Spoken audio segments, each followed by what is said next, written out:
자, 여러분 반갑습니다. 자, 이번 시간부터는 우리가 재무행정론 정리를 좀 이제 해볼 거예요. 재무행정론. 이 재무행정론 같은 경우는 양은 적은데 항상 용어 때문에 어려움을 겪는 그런 부분이라서 익숙해지면 됩니다. 처음에 할 때 안 익숙해가지고 입에 이게 착착 안 붙어가지고 그래서 좀 힘들어 하는 부분이거든요. 요게. 그런데 익숙해지면은 틀이 딱 있어요. 좀 틀이 딱 있고 좀 뭐 양도 적고 그러니까 상대적으로 공부하기 쉬울 것 같아요.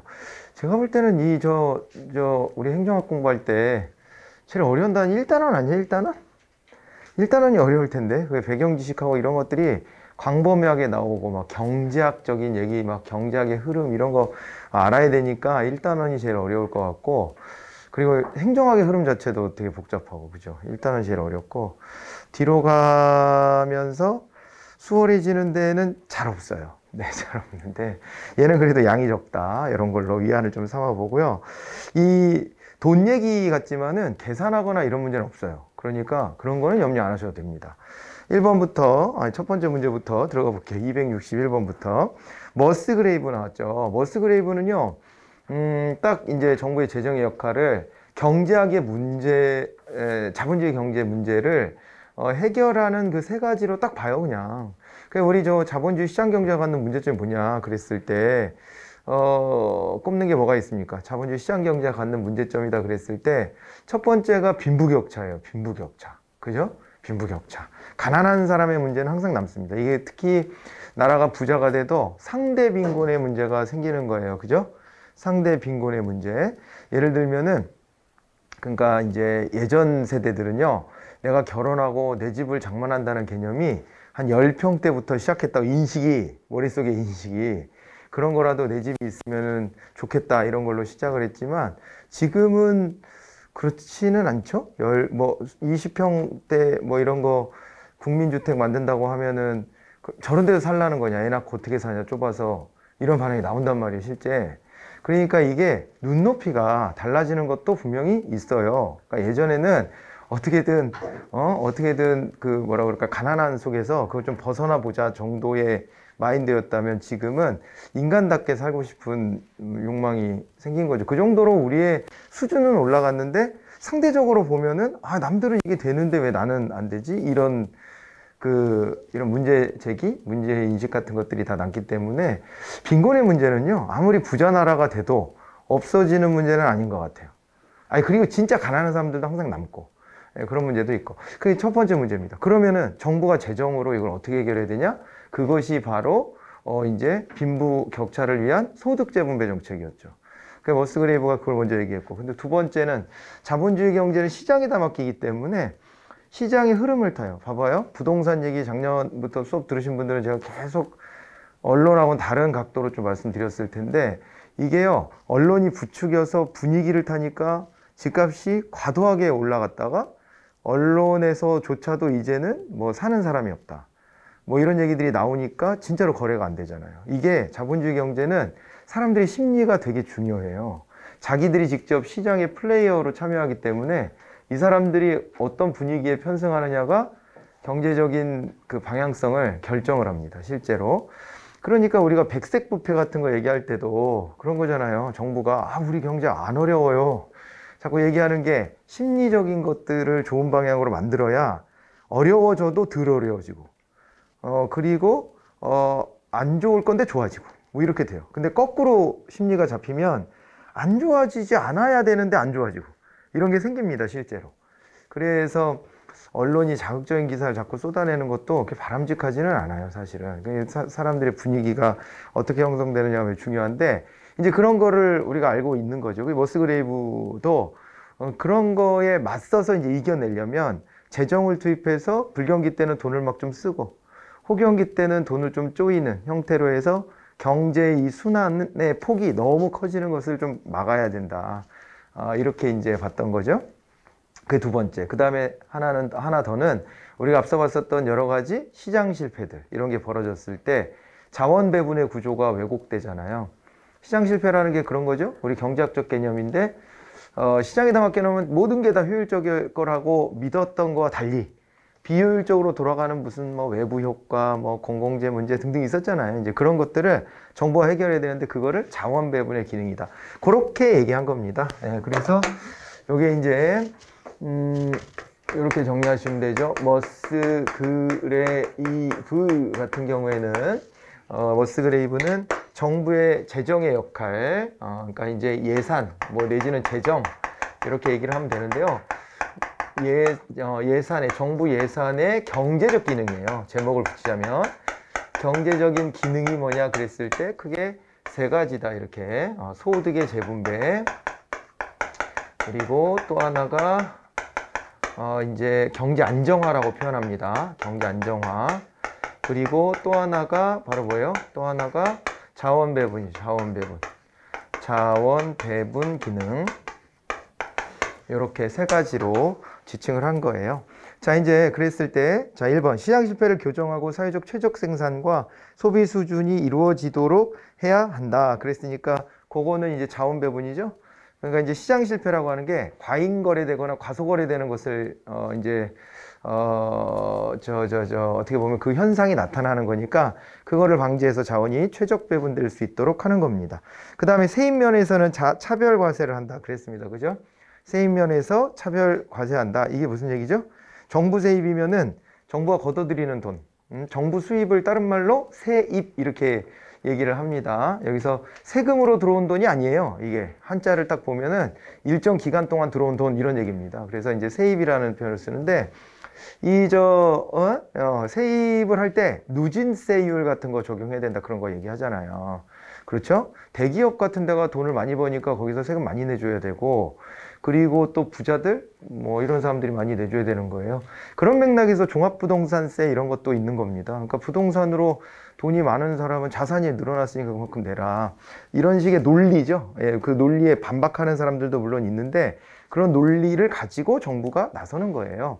그래서 이제 차별 과세한다. 그리고 왜 우리 EITC 같은 거 말씀드린 적도 있죠. EITC가 근로장려세제, 소득세를 누구나 다 자기 소득이 있으면 세금을 내야 되는데 그런데 정부가 나중에 이 사람의 부양가족 수 뭐 이런 거 등등 생활비 수준 이런 거 따져보니까 야, 이 사람한테는 세금을 거둘 지금 상황이 아니다 싶으면은 오히려 걷었던 세금 다시 돌려주고 거기다가 더 얹어서 돌려준다. 이런 것들도 전부 다 이제 차별 과세의 내용이라고 보실 수가 있어요. 우리가 소비세를 더 늘리는 것은 이 소득재 분배에 별로 기여를 못한다라고 보는데 그 이유는 소득재 분배는 차별 과세를 못해서 그래요.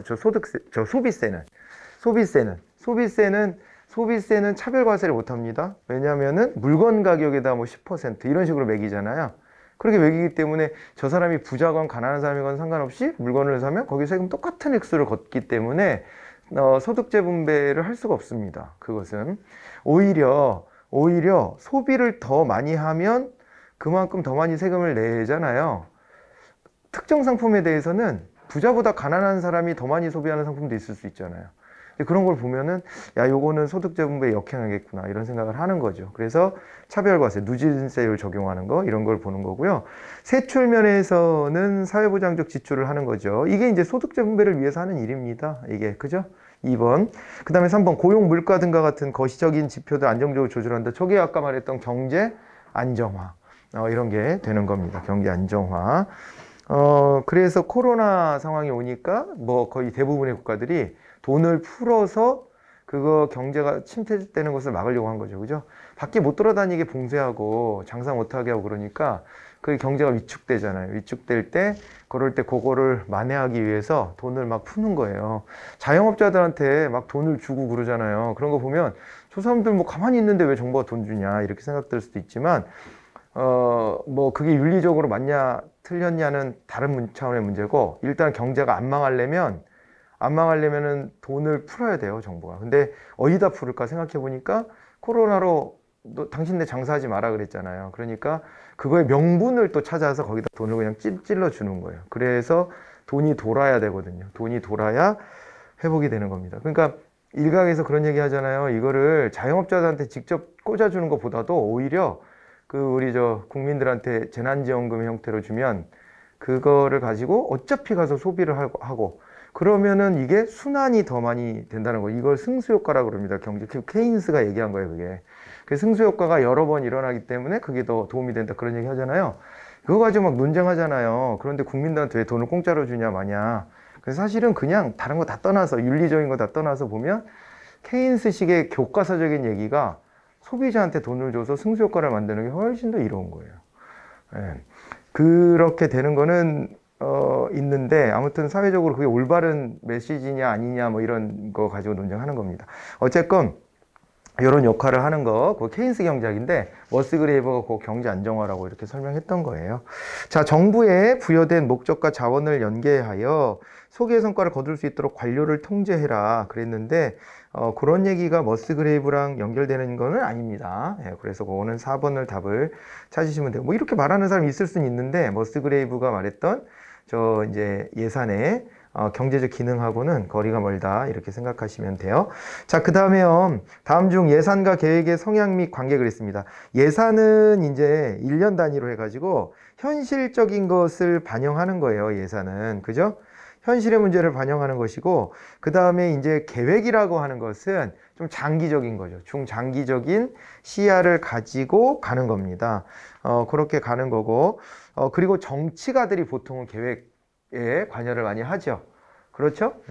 그렇게 봐야 되는데, 1번 예산은 보수적이고 계획은 쇄신적이다. 그래서 그래요. 그러니까 현실 속에서 삶을 살아야 되는 이 관료들은 예산을 짜면서 보수적으로 굴 수밖에 없고요. 그래가지고 저 쇄신을 추구하는 정치권과, 그러니까 정부 여당 쪽의 국회의원들하고 그 다음에 기재부하고 사이가 안 좋죠.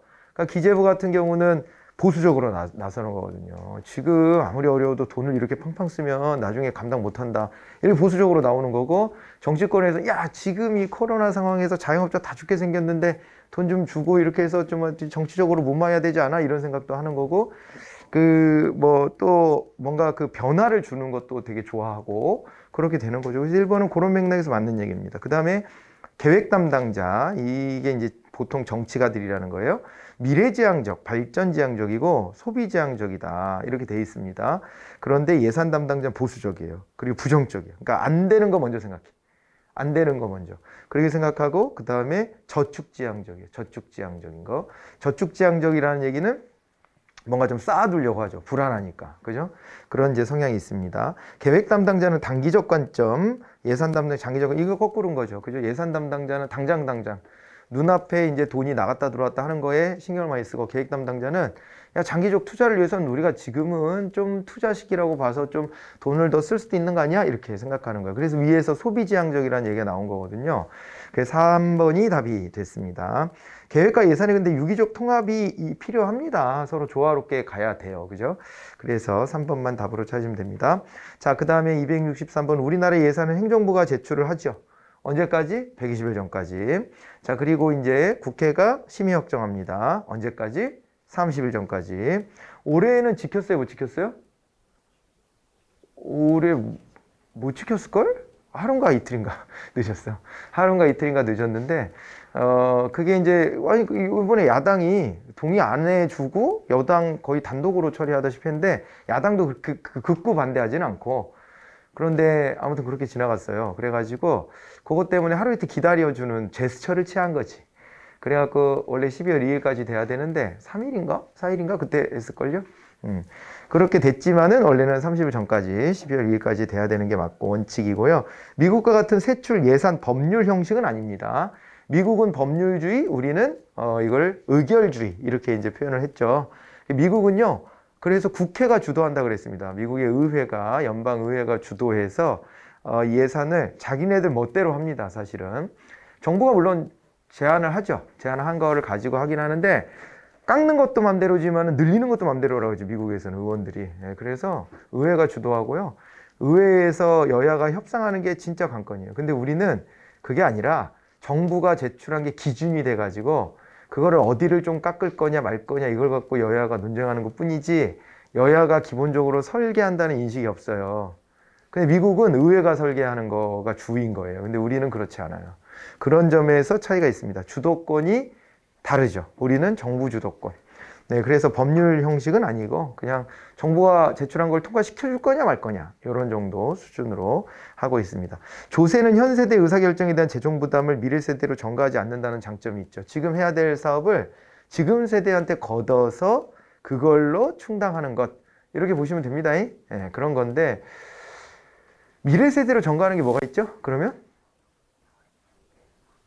채권이죠, 채권. 정부가 채권 발행하는 거. 근데 그걸 단기로 발행하는 것은 그래도 현 세대하고 연결이 되겠지만은 장기로 발행하는 채권, 국채 이런 거 있잖아요. 이거는 다음 세대가 갚으라고 하는 거예요. 근데 그게 나쁜 거다? 꼭 그렇진 않다. 그러니까 모든 걸 떠넘기면 나쁘지. 근데 그게 아니라 적당히 장기 채권을 발행하는 것은 나쁘지 않다라고 봅니다. 그 시험 문제 나왔을 때 뭐라고 답하셔야 되냐면 세대 간의 형평성을 구현한 것이다. 그 따르게는 수직적 형평성의 한 종류입니다. 이게 수직적 형평성. 왜냐하면은 다음 세대도 이거에 대한 혜택을 본다. 다음 세대가 지금 얼라들 아니에요, 얼라들. 얼라들도 혜택을 보는 것이고, 한번 만들어 놓으면은 이게 뭐 한 10년 쓰고 버리는 게 아니고 장기적으로 효용 가치 가져오기 때문에 걔네들도 나중에 이득을 계속적으로 볼 건데 걔네도 비용 부담해야 되는 거 아니냐. 왜 현 세대만 다 부담하냐. 이런 인식이 필요합니다. 아시겠죠? 그래가지고 그거는 이제 다음 세대로 전가하는 것은 채권이구나. 그것도 장기 채권을 말하는 거구나. 이렇게 생각하시면 되고요. 근데 이제 조세는 지금 세대가 내주는 돈으로 지금의 경제활동에 기반하여 돈을 걷기 때문에 이게 미래 세대도 전가하지 않는다는 거. 이것도 일종의 장점일 수는 있죠. 그죠? 자, 그리고 이제 성과주의 예산제도의 도입. 이거는 성과주의는 투입 대비 산출을 얼마나 잘했냐. 이거를 보자는 게 성과주의 예산제도입니다. 품목별 예산제도가 그 전에 전부터 있는 거죠. 품목별 예산제도는 야, 어디다 돈 쓰려고 그래? 갖고 와봐. 이렇게 하는 게 품목별 예산제도. 성과주의 예산제도는 야, 돈을 뭐 쓰는 건 좋은데 그러면은 우리 성과가 좀 났어 안 났어? 이런 것까지 따지자. 뭐 이런 차이입니다만은 그 품목별 예산제도는요. 예산을 짤 때 기본 베이스예요, 사실은. 그래서 그 이후에 뭐 성과주의 제도, 계획예산제도, 연기준제도 뭐 등등이 막 나왔지만은 품목별 예산제도만큼은 베이스에 깔려있지 없어지는 방식이 아닙니다. 그래서 요게 이제 품목별 예산제도가 여전히 활용되고 있다 이렇게 봐야 되고요. 우리가 지금 성과주의 예산제도냐? 맞는 거죠. 뭐 프로그램 예산제도라고 해서 하고 있고요. 프로그램 예산제도 자체가 프로그램별로 성과를 보자는 얘기입니다. 이게 프로그램별로 성과를 보는데 왜 프로그램 단위로 하냐? 기존에 보니까 이 관료 조직에서 조직 단위로 자꾸 사업을 전개하거든. 근데 프로그램 단위로 하면 조직을 넘나드는 개념이 더 중시되는 거예요.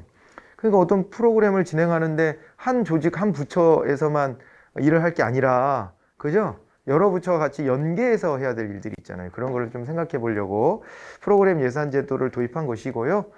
그리고 그게 기본적으로 프로그램의 성과를 보자는 것이기 때문에 우리가 성과주의의 한 종류를 하고 있는 거라고 보시면 됩니다. 자, 그리고 추가 경정 예산은 예산의 신축성 확보를 위한 제도죠.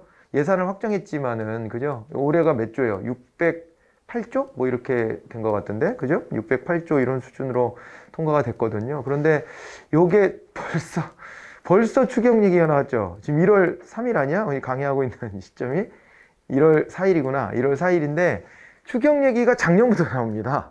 그러니까 작년 12월 3일 날인가 통과된 예산인데 그 이후에 추경 얘기가 벌써 막 나와요.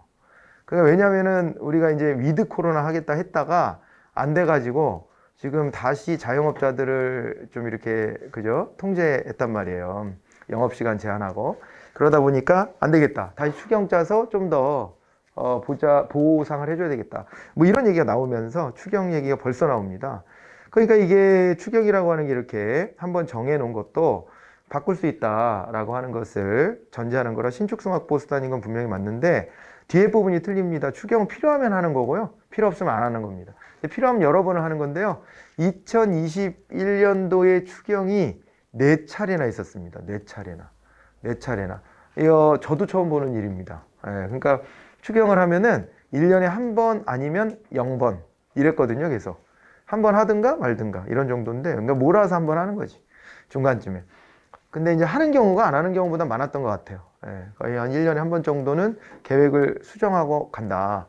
뭐 생각하지 못한 변수들이 있으니까. 그런데 2021년도에는 4번이나 이걸 하면서 그러면서 이제 변경들을 많이 했죠. 그죠? 그렇게 보시면 되겠고요.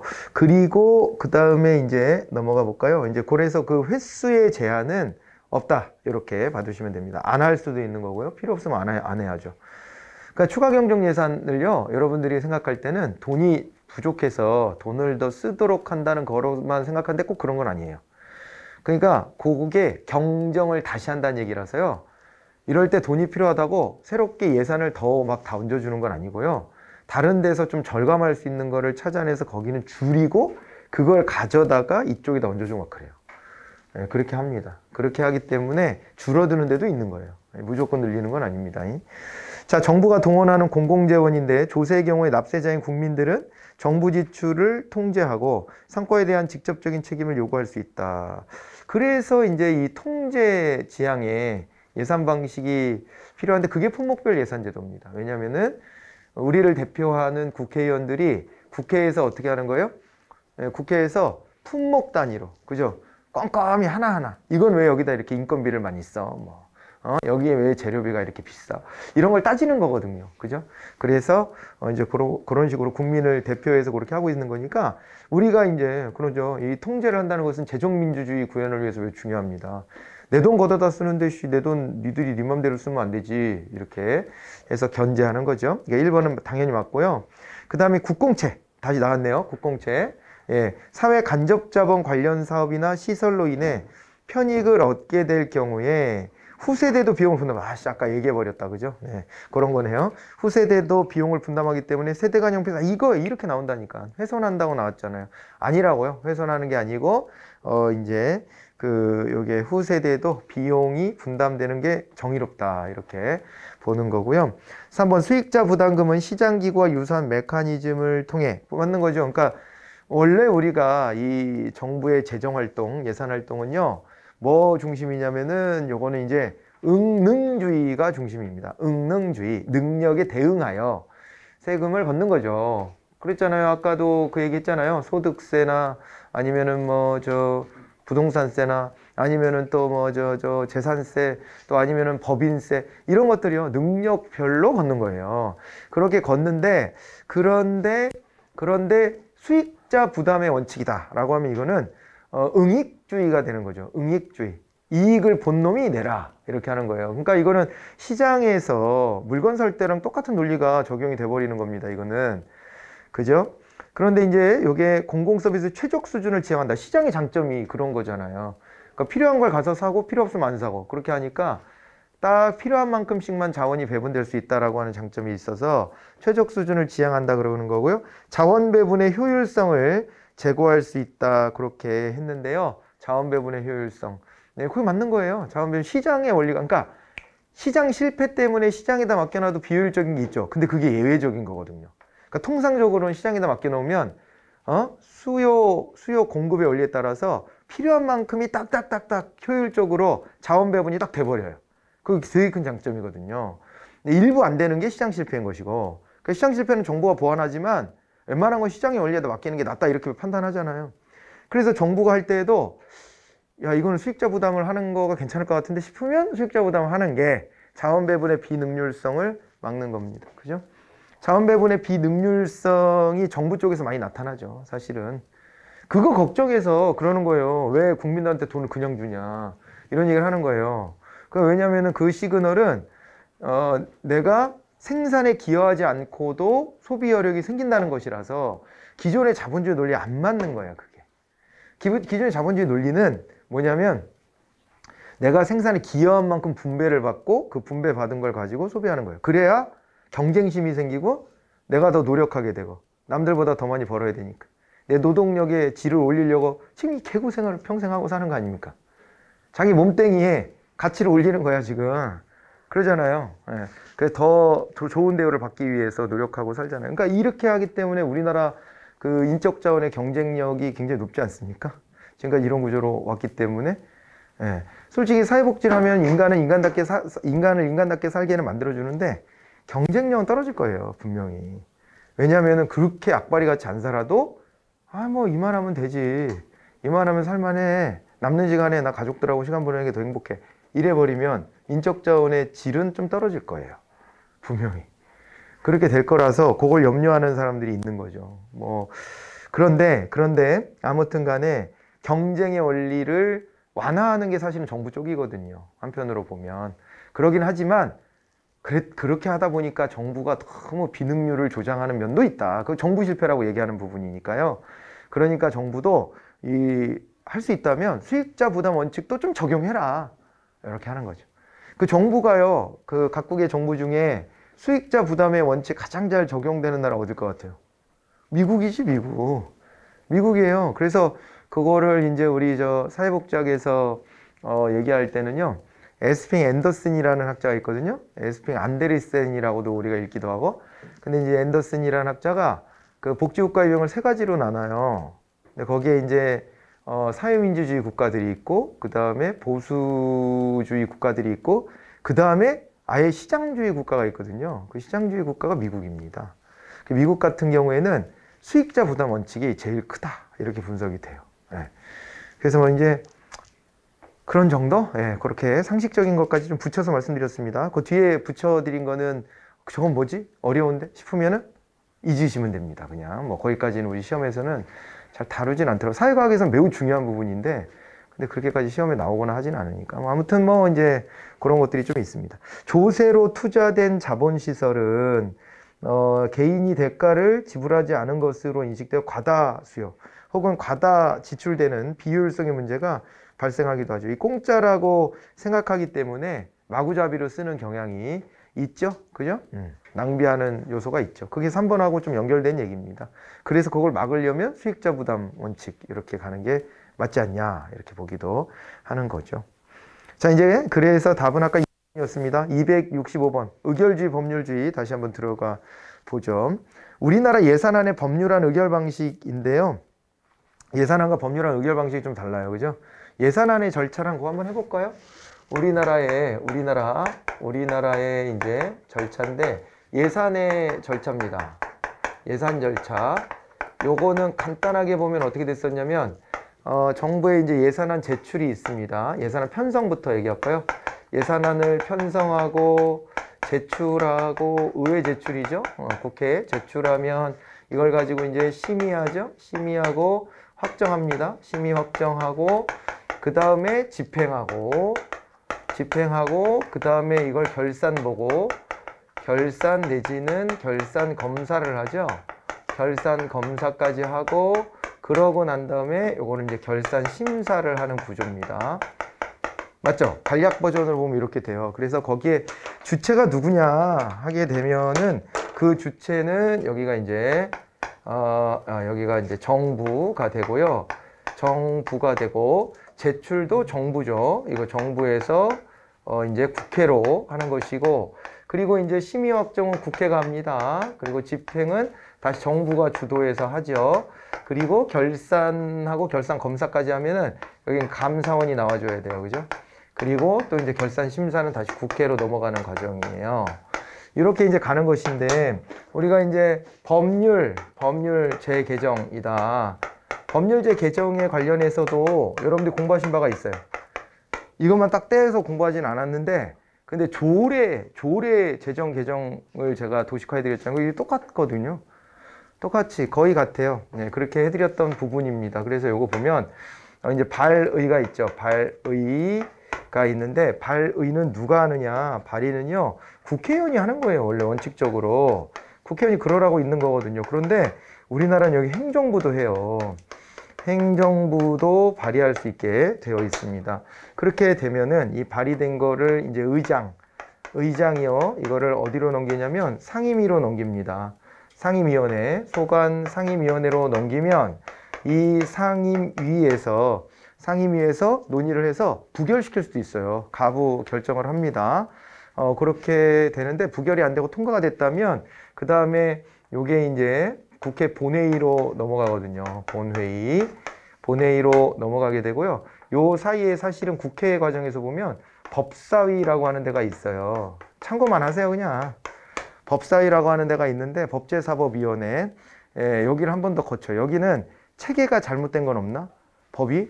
그리고 작구, 표현이나 이런 게 잘못된 건 없나? 이런 걸 보는 겁니다. 이게요, 조사 하나가 법에서는 그 의미를 완전히 바꿔버리기 때문에 이거 중요한 거거든요. 법사위가 한 번 더 있고, 그리고 이제 본회의를 거치고 여기서까지 통과가 되면은 이게 대통령한테 이제 전달이 됩니다. 그러면 이제 대통령이 이걸 가지고 이제 공포권을 행사해요. 공포를 하고 나면 이제 발효가 되는데, 그런데 있잖아요. 공포를 하지 아니하고 이걸 갖다 시용 해가지고 의장한테 되돌려 보내기도 하죠. 요거를 이제 환부했다 내지는 이제 거부했다 라고 하는 거죠. 그러니까 우리가 이제 저거 조례 얘기할 때 여기 제2요구권 그랬잖아요. 그런 거죠. 이 제2요구하는 거예요. 그래서 거부권을 행사하고, 그리고 이제 의장이 이걸 갖다 다시 본회의로 이렇게 직접 상정을 합니다. 직접 상정을 다시 상정을 하면 그 다음에는 어떻게 되냐면 요게 이제 여기서 다시 통과가 되면 이렇게 쭉 해서 공포가 이루어지고 그 다음에 발효되게끔 이렇게 되어 있어요. 알겠죠? 이거 조례할 때 똑같이 제가 그려드렸어요. 약간의 차이가 있다면 여기 대통령이 아니라 지자체장이라는 거. 그리고 거긴 법사위라고 하는 개념은 따로 보지 않아요. 법사위라는 개념이 잘 없어요. 그거 없고 대통령 없고, 그리고 여기가 지자체장이고 환부거부는 제2요구권 뭐 이런 식으로 표현했던 거, 그런 정도지 뭐 차이가 없습니다. 이 흐름은 큰 차이가 없어요. 그래서 요게 이제 법률의 절차인데, 중요하게 보셔야 될 부분이 얘랑 얘를 비교할 때 얘한테 없는데 얘한테 있는 게 있거든요. 두 가지가. 이 대통령의 공포권과 거부권이에요. 이거는 있는데 여기는 없잖아요. 왜냐하면 의회가 확정하면은요, 대통령이 거부하지 않아요. 왜 거부하지 않냐? 거부를 못한다. 왜? 어차피 정부가 대통령이 사인해서 보낸 거에서 그거 조금 조정해서 오는데, 그조차도 대통령이 거부하면 전혀 나는 통제 안 받겠다 하는 거랑 다르지 않아요. 그러면 안 되지. 그래서 여긴 거부권 안 줘요. 정부가 어차피 주도했는데 뭘 거부권을 줘. 그리고 또 뭐가 없냐면 공포권도 없어요. 따로 공포 이렇게 하는 절차가 없어요. 그죠? 공포는 이제 국민들한테 선포하는 개념으로 생각하시면 돼요. 이 법이 만들어진 거 지키세요. 이러고 이제 선포하는 건데, 근데 이제 요거는 예산 절차에는 이제 그런 과정은 없습니다. 요 두 가지가 제일 중요한 포인트가 되는 거예요. 자, 그럼 한번 볼까요? 법률에 대해서는 대통령이 거부권 행사 가능합니다. 예산은 거부권이 없습니다. 예산은 법률의 개폐가 불가능하다. 법률론 예산을 병하는데 이게 틀려요. 이 둘은 별개입니다. 그냥 별개예요. 이 예산 절차에서 법률을 바꾼다는 개념이 어디 있어요? 그런 개념은 없어요. 여기 이게 법률에 영향을 줘요? 기존 법률에? 아니고요. 기존 법률 안에서 작동이 돼야 되고요. 그리고 요거 법률 재개정 있잖아요. 요걸 가지고 예산을 또 바꿀 수 있냐? 그건 아닙니다. 여기서 또 관여할 수 있는 게 없어요. 관여할 수 있는 게 그냥 따로 그냥 별개라고 보셔야 돼. 2번이 답이 됐고요. 법률과 달리 예산은 정부만이 편성해서 제출을 한다. 그랬는데 법률은 어땠어요? 이거 발의할 때 국회의원도 하고 행정부도 하잖아요. 참고로요, 미국은 행정부가 못해요. 행정부가 이런 법이 좀 만들어졌으면 좋겠다 싶으면 여당 의원들이나 이런 사람들 찾아가서 협의해가지고 여당 의원들 옆구리 쿡쿡 찔러갖고 하라고 하지, 이거를 직접 자기네가 제출은 못하게 돼 있어요. 그게 원래 대통령제 특징이거든요. 근데 우리나라는 약간 의원내각제 요소를 좀 가지고 와서 행정부도 발의하는 거예요. 왜 행정부가 발의하는 게 의원내각제 요소냐? 영국 같은 데 의원내각제 원조잖아요. 영국은요, 총리와 장관을 누가 해요? 의원들이 가서 해요. 그러니까 걔네가 법을 내는 게 이상해요, 안 이상해요? 안 이상해. 의회가 행정부를 장악하는 구조거든. 그러니까는 행정부에서 법안을 내는 게 이상하지 않아요. 그런데 대통령제는 입법부와 행정부를요, 철저히 분립시켜 놓는 거예요. 이거 초등학교 때부터 여러분들이 공부했던 거잖아요. 아주 철저한 상권 분립이기 때문에 아무리 대통령, 행정부라 할지라도 요 법안을 제출하거나 이런 거는 월권이라고 보는 거예요. 이건 입법부의 일이지. 이렇게 생각하는 건데, 그런데 우리나라는 의원내각제 요소로 저런 걸 합니다. 그래서 미국에서는요, 의원이 장관을 겸직하거나 하지 않아요. 그리고 못하게 돼 있습니다, 아예. 근데 우리는 또 그게 안 되진 않아. 꼭 그렇게 해야 되는 건 아니지만 우리 절충적인 모델이죠, 우리가. 아무튼 그래요. 그래서 행정부도 우리는 합니다. 행정부도 그렇게 하는데, 예산안은 정부만 편성해서 제출하는 거죠, 일방적으로. 그렇게 가고요. 그리고 이제 예산안을 심의할 때 국회는 정부가 제출한 예산의 범위 내에서 삭감은 하지만 정부 동의 없이 이걸 증액하거나 새 비목을 설치할 수는 없다. 이렇게 보시면 돼요. 그런데 동의받아서는 하잖아요. 이번 예산이 되게 웃긴 거 알아요? 제가 공부할 때 항상 들었던 얘기가 거의 이 짜고 치는 고스톱 같다. 정부가 제출하면 여기서 옥신각신 하는 척 하지만 실제로는 제출된 거에서 한 5천억에서 7천억 정도 사이에서 삭감하는 형식으로 해가지고 통과시킨다. 물론 그 개중에 늘어난 것도 있겠지만 그래도 전체 총액에서 좀 삭감한 형식을 취한다 이렇게 했었거든요. 그런데 작년 예산 짤 때는 정부 제출한 것에 1조 넘게 깎더라고요. 그래서 좀 더 깎았네 이랬는데 올해에는요. 정부가 제출한 것보다 국회에서요 늘려서 통과시켰어요. 아주 예외적인 상황이 나왔습니다. 정부는 원래 깎으려고 있는 거잖아. 국회는 깎으려고 있는 건데 근데 오히려 늘려서 증액해서 통과시키더라고요. 이건 그냥 그 가십거리입니다. 가십거리인데 그렇게 해서 통과가 되더라고요. 그래서 그렇게 했는데 그러면은 뭔가는 깎긴 깎았겠지. 그러면 그거 대신 늘린 것들이 더 컸다는 얘기잖아요. 그 늘렸을 때는 우리는 공부했으니까 아는 거죠. 아, 그건 정부 동의받아서 늘렸겠구나. 그냥 혼자서는 못 늘리니까 그렇게 기억해 두시면 되겠습니다. 자, 그래서 4번은 틀린 겁니다. 정부의 동의 없이는 지출 예산의 각항의 금액을 증가시키거나 세 비목을 설치하는 것은 안 됩니다. 자, 그리고 넘어갈까요? 이제 예산의 유형으로 가보겠습니다. 특별하게 예산과 기금. 자, 예산의 유형인데 정부가 지금 어떻게 했다고 그랬어요?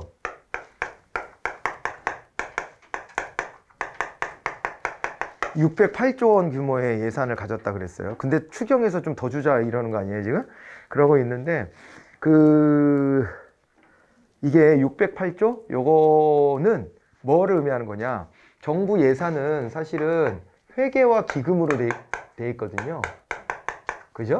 근데 기금을 뺀 회계만 608조라는 거예요. 회계만 608조, 기금은 별개예요. 이거는 요 비슷한 루트를 기금은 기금별로 별도로 다 거쳐야 돼요. 그죠? 기금은 별도로 가. 근데 비슷해. 이 루트는. 비슷한데 요런 흐름을 별도 트랙으로 쭉 타는 거예요. 기금들은. 그래서 608조 예산이다 그럴 때 기금은 빼고 얘기하는 겁니다. 요 회계 안에는 또 이제 회계 중심으로 보는데 우리가 회계 안에는 일반 회계가 있고 특별 회계가 있죠. 일반 회계 장부에다가 원래는 다 넣어야 돼요. 그래야지 입법부에서 통제하기가 수월해. 장부가 하나여야 그거 들여다보면서 요렇게 짰구나 이렇게 딱 보기가 편해. 근데 막 장부 갖고 와봐 그랬더니 장부가 한 몇십 개 돼. 그러면 그걸 다 일일이 다 조합해서 보려면은 더 좀 힘들잖아요. 이게 또 약간 좀 눈속임격으로 견제 안 받고 야단 안 맞고 자기네들 맘대로 통과시키려고 어디다가 살짝 장부 구석탱이에다가 숨겨놓을 수도 있고 그런 가능성이 있기 때문에 그러지 말고 일반 회계 장부 하나에다가 몰아서 써와 이렇게 하는 거거든요 원래는. 그런데 그렇게 하는 것보다 특정한 사업과 관련해서는 별도로 장부를 두는 게 더 효율적일 때도 있거든요. 그래서 예외적으로 특별회계도 둘 수는 있다. 근데 다만 특별회계 개수가 너무 많아지는 것은 바람직하지는 못하겠구나. 견제 차원에서는 방해가 되겠구나. 이렇게 정리하시면 됩니다. 아무튼 저런 종류들이 있고, 자 그리고 요 말도 써드려야 되겠다. 요 말을 써드리는데요. 어떤 거냐면 이게 특별회계는 특정한 뭐라고 나오냐면 특정한 사업과 관련해서, 그리고 기금은요 특정한 뭐라고 얘기하죠? 특정한 목적 달성을 위해서 이런 식으로 나와요. 그런데 주의하셔야 될 건 이거 구분할 때 법에서 이렇게 적어놨으니까 요대로 요 단어는 기억하되 특별회계에 대해서 막 설명하면서 문제에서 이렇게 지문에서 막 설명하잖아요. 설명하면서 아니 이거 특정한 사업으로 특정한 목적을 달성하려고 이렇게 쓰면 틀린 얘기냐? 그건 아니지. 목적이란 말을 뭐 어디서는 못 쓰겠어요? 그죠? 그러니까 유의하면서 보긴 봐야 되고요. 목적이 들어갔다고 무조건 기금이다 이러시면 안 되긴 하는데 대체로는 요 용어를 구분을 해줘요. 그냥 구분을 해서 찾을 수 있게끔 만들어 줄 거예요, 문제에서. 웬만하면. 근데 이제 속이려고 하면은 여기다가 목적이란 말을 막 섞어갖고 휘황찬란하게 막 설명을 해. 그럼 그때는 내용 파악을 좀 해가지고 접근하셔야 되는 거예요. 자, 이렇게 되는데 얘네 둘 다 있잖아요. 요렇게는 갈라지지만 공통점은 뭐냐면은요. 이런 거죠. 여기가 특정한 별도의 수입으로 별도 수입으로 지출을 하게 되어 있는 거예요, 이게. 이렇게 설계가 됩니다. 별도 수입을 지정해 주는 형식을 취하는 거예요, 이게. 알겠죠? 이렇게 되고, 그 다음에 이러면서 이게 예산에 뭐에서 벗어나는 거죠? 예산의 원칙 중에서 보면은 이게 예산의 단일성의 원칙이라든가, 그죠? 단일성의 원칙이라든가 통일성 있죠. 거둔 돈은 어디다 쓰는지 모르게 해라. 이렇게 하는 게 통일성인데 거기에서 예외가 된 거죠. 이 두 가지에서 다 예외예요. 단일성이 되려면 일반회계로 몰아야 되는데 따로 떨어뜨려 놨다. 그게 단일성의 예외고, 통일성의 원칙은 거둔 돈이 어디로 쓰이는지 모르게 해라. 이런 건데 지금 어때요? 이거는 특정한 별도 수입으로 지출을 하게 돼 있거든요. 그러면 이렇게 거둔 돈은 여기다 쓰는구나 라고 하는 게 티가 팍팍 나죠. 예, 그런 게 예외가 되는 거가 아주 중요한 얘기입니다, 이게. 자, 그래서 기금은 특정 수입과 지출의 연계가 강하죠. 예, 이렇게 되고요. 그 기금으로 조성된 돈은 그 기금 안에서 그 목적에 맞게끔만 써야 돼요. 항상 다르게 쓰면 안 되고, 특별하게 예산은 세입과 세출이라는 운영 체계를 가지고 있다. 그래서 특별하게 예산은 한목적성 차원에서 기금보다 자율성과 탄력성이 강하다. 요건 틀립니다. 그러니까 기금 쪽으로 가면 갈수록 탄력성이 더 강하죠. 기금의 탄력성이 훨씬 더 강해요. 그래서 그거는 이제 어떻게 또 보면 되냐면, 우리 회계 같은 경우에는 중간에 좀 변경을 가하고 싶다 그럴 때는 어떻게 해야 된다 그랬어요? 뭘 해야 돼요? 변경을 가하고 싶을 때는 추경. 근데 추경은 어떻게 하는 거예요? 국회 동의받아서 하는 거예요. 만만한 일이 아닙니다. 그 추경을 편성할 사유도 정해져 있잖아요. 아무렇게나 막 하는 게 아니에요. 예전에는 그냥 하고 싶으면 하는 거였어, 아무데나. 근데 지금은 추경의 사유도 한정해 놨습니다. 그런데다가 국회에다 동의도 받아야 돼요. 예산은 보통 여야가 합의하는 형식을 취하려고 되게 노력을 많이 해요. 근데 뭐 빠그라질 때도 있지만 대체로 노력을 하게끔 되어 있어요. 왜냐면 국회가 일치단결해서 사실은 행정부를 견제해야 되는 거지, 이 여야가 싸울 일이 아니거든, 원래는. 현실에서는 여야가 싸우지. 여당이 너무 정부 편이니까. 그렇게는 되긴 하지만은 어쨌거나 모양새는 여야가 그래도 끝까지 합의를 하려고 노력하는 형식을 진짜 많이 취해요, 예산 같은 경우. 근데 아무튼 추경도 이제 그렇게 해야 되기 때문에 마음대로 막 되는 게 아닙니다, 이게. 그런데 기금은 있잖아요. 기금안이 통과가 됐지만은 그거를 좀 변경을 가해야 될 것 같아. 그럴 때 기금 운영 주체가요, 자기가 알아서 변경할 수 있는 폭이 굉장히 커요. 그냥 국회의 손을 타지 않고도 변경을 자기네들이 마음대로 해서 쓸 수 있는 폭을 인정해 줬어요. 회계는 그런 게 없어요. 근데 기금은 돼요. 기금 같은 경우에 20% 범위. 거기에서는 국회 동의 없이 자기네가 변경해 써도 돼. 국회가 확정해 준 거에서 변경해 써도 돼. 굉장한 탄력성을 준 겁니다. 그런데 또 금융성 기금이다 그러면 심지어 30%까지는 자기네가 국회 동의 없이 변경해 써도 돼. 그러니까 얼마나 이게 탄력성이 큽니까, 기금이. 그래서 요건 틀린 얘기가 된 거예요. 자, 특별하게 예산과 기금 모두 결산서를 국회에 제출해야 됩니다. 요 프로세스는 거의 동일하게 다 거치는 겁니다. 그죠? 그래서 결산서 당연히 내야죠. 3번이 답이었습니다. 267번으로 가죠. 요거는 있잖아요. 현행법이 요게 이제 어떤 거냐면 우편사업하고 우체국 예금사업이 나왔고요. 양곡관리와 조달사업이 나왔습니다. 요건 2번으로 바로 가시면 되죠. 이건 정부기업예산법. 그러니까 얘네들이 정부기업 아닙니까? 정부기업이라고 불리는 애들이죠. 정부기업, 다른 말로는 정부 부처형 공기업. 그러니까 공기업이 아니야, 사실. 공기업이 아니고 그냥 정부 조직입니다. 그런데 야, 이건 정부 조직 안에 들어와는 있지만 공기업스럽다, 야. 정부가 직접 운영하는 사업을 담당한다는 점에서 공기업하고 비슷하다. 비슷한데 다만 공기업이면 별도 법인이고 그 다음에 거기에 직원 뽑아서 운영하는 건데, 여기는 정부 조직 안에 있으니까 그냥 다 공무원들이 맡아서 하는 일이다, 이렇게 돼버린 거거든요. 그 점의 차이가 있는 거예요, 정부기업이라는 게. 그런 거고, 여기에서 이제 돈 드나들면 이것도 어떻게 하냐면 정부 회계에 들어옵니다. 특별회계로 들어와요. 근데 공기업의 예산이 여기에 들어와요? 안 들어와요. 공기업 예산은 또. 그죠? 공기업 예산 안 들어온다고. 공기업은 별도 법인이니까 자기네들 독자적인 독립재산을 하는 거예요. 그죠? 그렇게 합니다. 그래서 요게 이제 그런 맥락에서 얘네들은 정부기업이고요. 정부기업 예산법에 적용을 받게 되어 있어요. 그리고 하나 더 좀 추가해서 말씀드리자면 정부기업 예산법에 얘네들 정부기업이라고 불리는 요 네 가지가 들어오고요. 네 가지잖아요. 네 가지가 들어오고 추가할 수 있는 게 하나가 있는데요. 그게 뭐냐면은 왜 우리 책임운영기관이 있었잖아요. 근데 책임운영기관 중에서 특별회계로 관리되는 책임운영 기관들이 있습니다.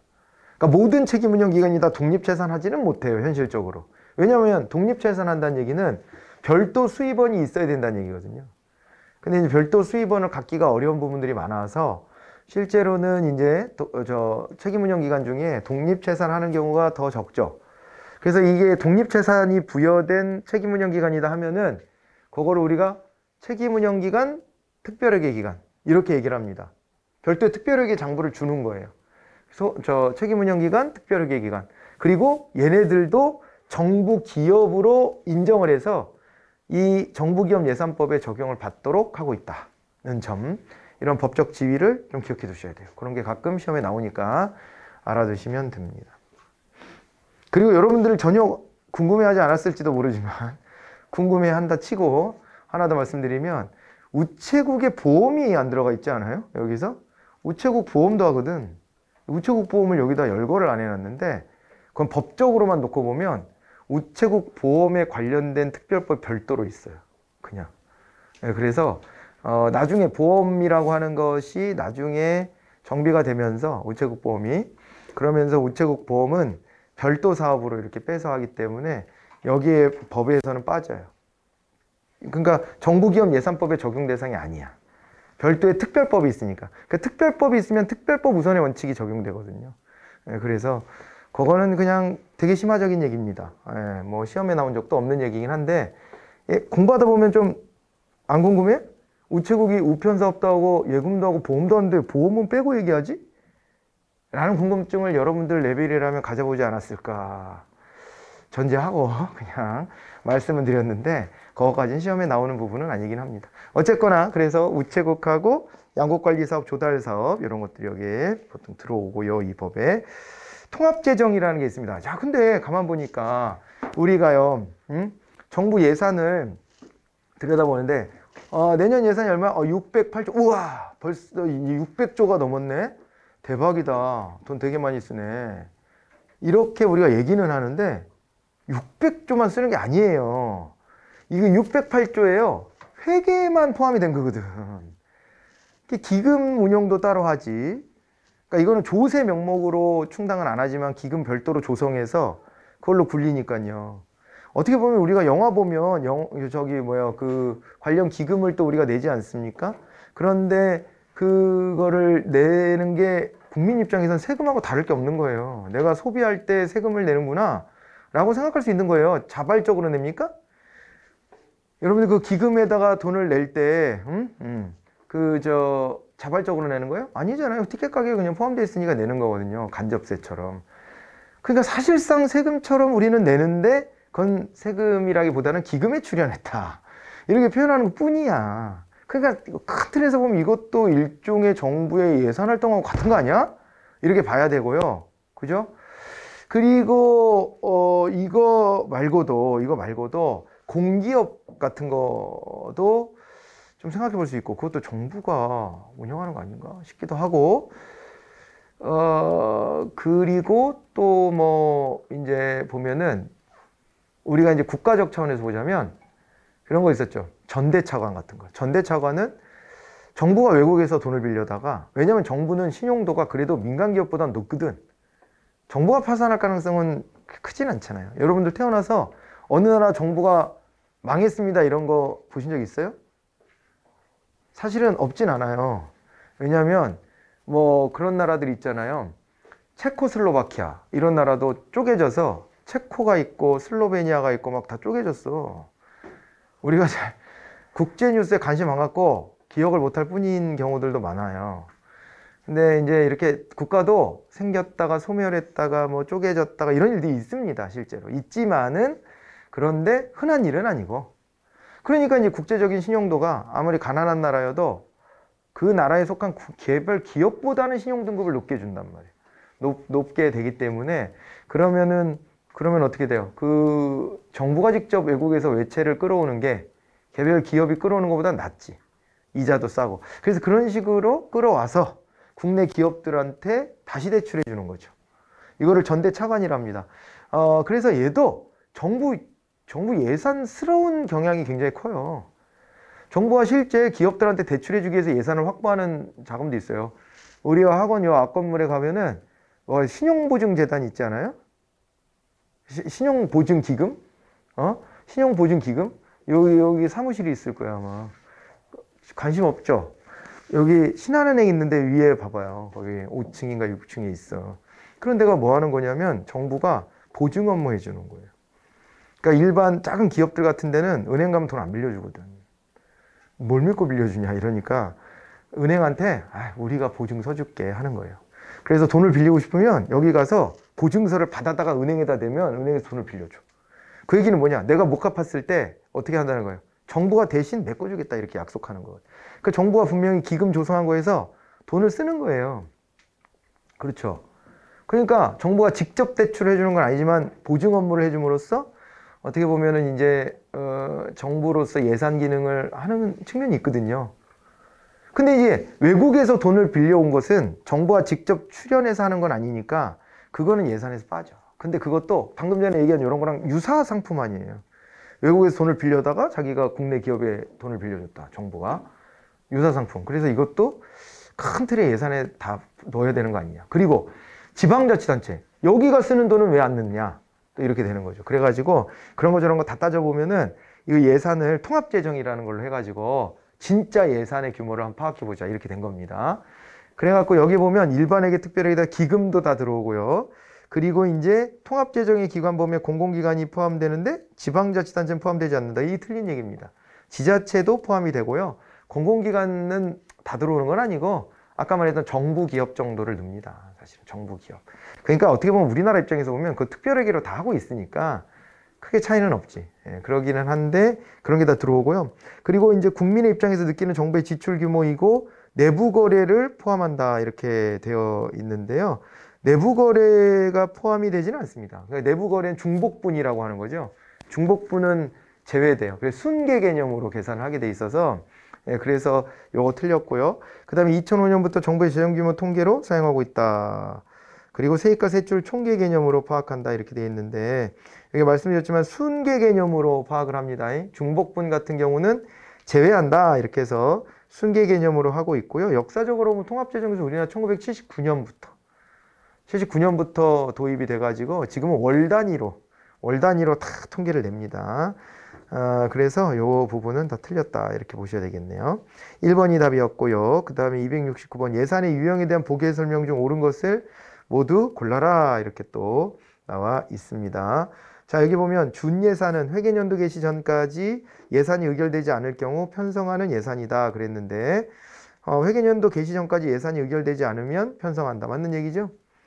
그렇게 되고 1월 1일이 넘어갈 때 그때 이제 딱 편성해서 적용을 합니다. 본 예산은 매 회계연도 개시 전에 국회 심의결을 거쳐 성립된 예산이 맞고요. 추가 경정 예산은 본 예산과 별개로 성립하며 결산 심의 역시 별도로 뒤에 틀렸어요. 결산할 때는 합쳐서 합니다. 결산할 때는. 그러니까 이게 예산은 별도로 할 수밖에 없죠. 시점이 다르니까. 그런데 나중에 결산할 때는 합쳐서 하고요. 60년도 이후부터 잠정예산 한 적은 없고 준예산하고 있죠. 60년도부터 준예산. 그 전에 이승만 정부 때는 가예산. 그러니까 예산 불성립 시의 제도에 가예산, 준예산, 잠정예산이 있는데 잠정예산은 미국 같은 그 계통의 나라에서 하고요. 우리나라는 한 적이 없어요. 네, 그래서 그거 틀렸습니다. 답은 1번으로 보셔야 되겠고요. 270번. 추경 편성 가능 사유도 우리가 이걸 기억해 놔야 되는데 이거는 뭐 똑같은 문제가 271번까지 합쳐서 보시면 됩니다. 이거 법에 국가재정법에 명시되어 있어 가지고요. 그냥 똑같이 나와요. 이렇게. 그 표현대로. 1번 되고요. 그 다음에 2번 됩니다. 대내외 여건의 중대한 변화에 남북관계 변화가 있어요. 그리고 경기 침체, 대량 실업과 같은 중대한 변화가 발생할 우려가 있는 경우 이렇게 했는데 이건 어때요? 이것도 돼요. 대내외 여건의 변화 중에 경제적인 변화도 있죠. 그리고 경제협력, 해외 원조를 위한 지출은 예비비로 충당될 우려가 있는 경우 그랬는데 경제협력이나 해외 원조는 안 들어와 있어요. 그래서 4번이 답이 되는 겁니다. 법에 나와 있는 대로 그대로 보셔야 돼요. 271번도 비슷한 건데 1번, 2번, 4번 있죠. 여기 세 가지 사유예요. 1번, 2번, 4번. 여기 법에 표시되어 있는 그대로예요. 1번, 2번, 4번이. 근데 3번 세계잉여금이 남았다고 무조건 추경을 편성해야 되는 건 아닙니다. 세계잉여금이 남으면 어떻게 처리하라 그랬어요? 세계잉여금은 예상치 못하게 1년 살림 다 살고 결산해 봤더니 돈이 남아. 그죠? 생각보다 더 거친 거죠. 응? 우리나라가 몇 해 동안 지금 세계잉여금이 있어요. 세계잉여금이. 그 사이에 우리나라 경제적지위도 많이 올라갔어요. 국제사회에서 다 힘들어 허덕허덕 하는데 우리도 힘들어 허덕허덕 하지만 다른 데보다는 많이 세이브하고 있는 거죠. 그러다 보니까 생각보다 예산이 더 거쳐서 잉여금이 남아요. 그러면 이제 이걸 어떻게 처리하느냐? 법에 다 정해져 있습니다. 법에 다 정해져 있어요. 예전에 문재인 정부 초기에 그 기재부 사무관이 뭘 폭로를 일부러 한 건 아닌데 그 사무관 하다 그만두고 나와가지고 자기가 뭐 학원 강사 하겠다고 행정학 강사 하겠다고 나와가지고 그 자기 유튜브를 하다가 거기서 막 이런 얘기를 한 거예요. 이제 자기가 공무원이 이제 아니니까 막 비판한 거지. 문재인 정부가 박근혜 정부가 부채를 많이 졌다라고 하는 거를 국민들한테 이제 각인시키려고 일부러 세계 잉여금이 남았는데 부채를 안 갚았다. 안 갚고 다른 데 쓰기로 했다. 이런 식의 발언을 자기가 그 담당자였다. 이렇게 얘기를 막 했는데요. 그래가지고 이제 기자들이 이거 뭐지? 그러고서 엄청 화제가 됐는데 자기가 감당하지 못할 얘기를 함부로 했다가 관심 끌어보려고 했다가 자기도 행정학 강사도 못하고 찌그러지고 어디 숨어 다니고 그랬습니다. 그러니까 의도치 않게 커진 건데 사실은 알고 보면은요 쓰임새가 정해져 있어요. 그래서 근데 이제 거기에 정부가 판단할 여지는 있습니다. 그러니까 어떤 거냐면 딱 돈이 거치면 올해 적자가 날 줄 알고 어디서 돈을 빌린 게 있어. 그럼 그거부터 일단 갚아야 돼. 그거부터 먼저 갚아. 그리고 그 다음에 뭘 하냐면 이게 옛날에 우리 국가부도 사태 비슷한 걸 맞았었잖아요. IMF 사태 이런 거. 그래서 거기에 정부가 이제 공적 자금을 투입해주고 막 기업들 망할 때 그런 거 있다고요. 그래서 그거에 대비하기 위해서 기금을 만들어 놨어. 그래서 이제 올해 진빚을 갖고도 돈이 남잖아요. 이제 그거 남으면 그 중에 일부를 거기에다 기금 출연을 해. 그리고 남잖아요. 그러니까 다 출연할지 말지는 판단하면 돼요. 근데 그렇게 안 하고 남겨서 그걸 가지고 장기적으로 있는 부채를 좀 갚는 데 또 쓰게 돼 있어요. 근데 그걸 또 다 갚아야 되냐? 남은 돈 다 갚냐? 그렇진 않아요. 그렇게 갚으면은 부채가 얼만데 맨날 그거 갚느라고 돈을 거기다가만 써야지. 근데 그래서 판단의 여지를 남겨놓은 거예요. 그래서 일부는 갚고 남은 걸 가지고 추경 같은 걸 짤 수 있게 이렇게 해놨습니다. 추경의 순서가 뒤에가 있어요. 이렇게 뒤에가 있는데 이거를 일부러 부채를 더 안 갚았다 이렇게 말하기에는 의무 비율은 있으니까 의무 비율은 갚고 남은 거를 추경을 쓰거나 하는 것은 정치적 판단이에요. 그런 부분인데 이제 그 친구는 이제 자기가 담당하던 분야가 부채 관리였대. 그러니까 거기다 많이 써야 된다라는 당위감을 가지고 막 생각을 하다가 그러지 않으니까 그거를 갖다 정치적으로 해석을 한 것 같아요. 근데 그렇게 할 수도 있지 개인은. 근데 그걸 이제 언론이 기자들이 그 사실관계를 모르고 그렇게 막 쓴 게 오히려 좀 문제죠. 일을 키웠지 그냥 해프닝 일종의 그런 적이 있어요. 몇 년 안 된 얘기입니다. 그랬는데 이게 법적으로 이렇게 다 정해져 있어요. 제가 이런 사례를 말씀드리는 이유는 까먹지 말라고. 이런 사례를 말씀드리면 안 까먹게 돼. 아 맞아 그 사례가 있었지 이렇게 떠오르게 되니까 말씀드리는 겁니다. 사례는 잊으셔도 되는데 그걸 바탕으로 해서 아 요게 잉여금이 남았을 때 절차가 있다. 어디다 쓰는지 단계가 있다. 이런 정도 기억해 놓으시면 됩니다. 4번이 답이 됐습니다. 그래서 이게 추경을 3번이구나. 3번이 답이 됐습니다. 세계 잉여금이 남았다고 이걸 홀딱 다 추경이 됐고 그런 게 아니에요. 네. 그렇게 봐두셔야 됩니다. 자, 쉬었다가요. 예산의 원칙부터 시작을 해보도록 하겠습니다.